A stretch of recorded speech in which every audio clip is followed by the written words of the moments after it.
Donc maintenant, c'est même plus un gouvernement avec une démocratie, il n'y a plus de démocratie.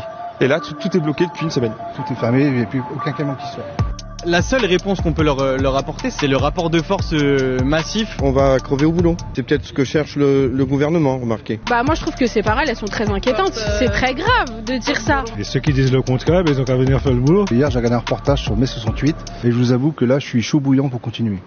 Salut, c'est Jemil et pour le média, je vous emmène aujourd'hui une nouvelle fois prendre l'air. Et cette fois-ci, il risque d'être bien chargé en odeur. D'abord, celle des ordures qui envahissent Paris, mais surtout celle de la colère des grévistes qui luttent contre la réforme des retraites, dont le texte a été adopté manu militari par le Sénat, majoritairement dominé par la droite, ce samedi peu avant minuit. Nous sommes lundi matin, ce 13 mars 2023, et je suis actuellement à l'incinérateur d'Ivry, au bord du 13e arrondissement de Paris, où se mobilisent les éboueurs, les travailleurs et travailleuses du secteur qui bloquent le site depuis une semaine déjà. Ces derniers jours, vous l'avez entendu comme moi, dans la bouche des politiques comme dans nombre de reportages télévisés, la même petite musique.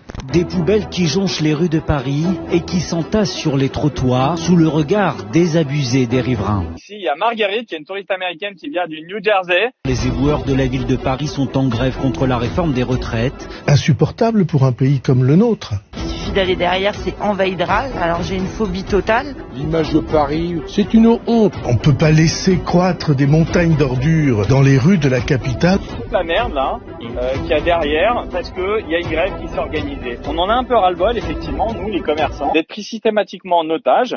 Certains vont même jusqu'à exiger de la maire de Paris, Anne Hidalgo, qu'elle fasse appel à un service de nettoyage privé pour venir évacuer les déchets de la capitale. Mais ne serait-ce pas là un risque de passer pour une casseuse de grève? Et puis, que pensent ces travailleurs et travailleuses habituellement silencieux et invisibles? Quelle est la véritable ampleur du phénomène de grève ici? Et comment va évoluer cette guerre des ordures? C'est ce qu'on va voir dans ce nouveau reportage.